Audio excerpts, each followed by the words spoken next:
In a vision, I saw China and Russia united for battle. I saw numerous horses, a great army. The army was so huge that I could not see its end.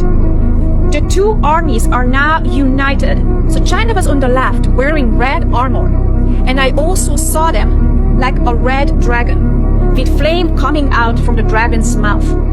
While the Russian army was on the right, the army of horses and soldiers were facing Europe. The front horses were posed for battle. I saw Putin lifting his right hand, giving the order for battle.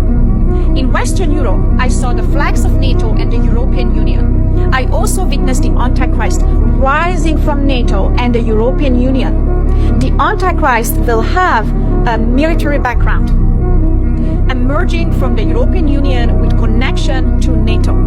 I also saw someone resembling a professional killer, like an ISIS fighter, with a long knife from the Middle East, dressed in black with a black face covering, standing with the Antichrist, ready to slaughter God's children. And in a vision, I experienced the most disturbing sight. I saw a massive pile of God's children who had been slaughtered. They were not just beheaded, they were cut in half, brutally slain, naked, piled up. I saw so much blood, and the entire vision made me feel nauseated. Just witnessing it in the vision, imagine how God feels. I know that God is mourning over his children. Do not be deceived. Please get ready. Prepare for the rapture. You cannot be left behind and end up in the hands of the Antichrist. God is warning you. Many oppose and argue that God's children will not be left behind. This is incorrect, and do not take the chance. At the time of the rapture, Jesus is coming for his bride. His bride, those who prepare themselves and love him and have an intimate relationship with him, who wait for him, who expect him, who turn from sin. Yes, you have to turn.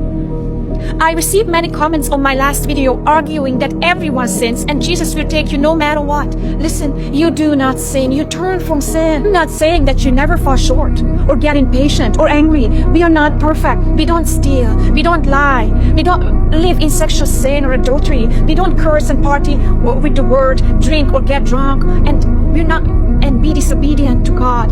We do not do that. If you love the Lord, you turn from sin. You turn the other way. Jesus himself said, go and sin no more. And yes, we do need Holy Spirit. We need the help from Holy Spirit to live and keep living without sin, to turn from sin. We need the power of the Holy Spirit. And we have to be intentional. We have to seek the Lord. And we have to please the Lord. Because if we love him, we want to please him. If we love him, we turn from sin.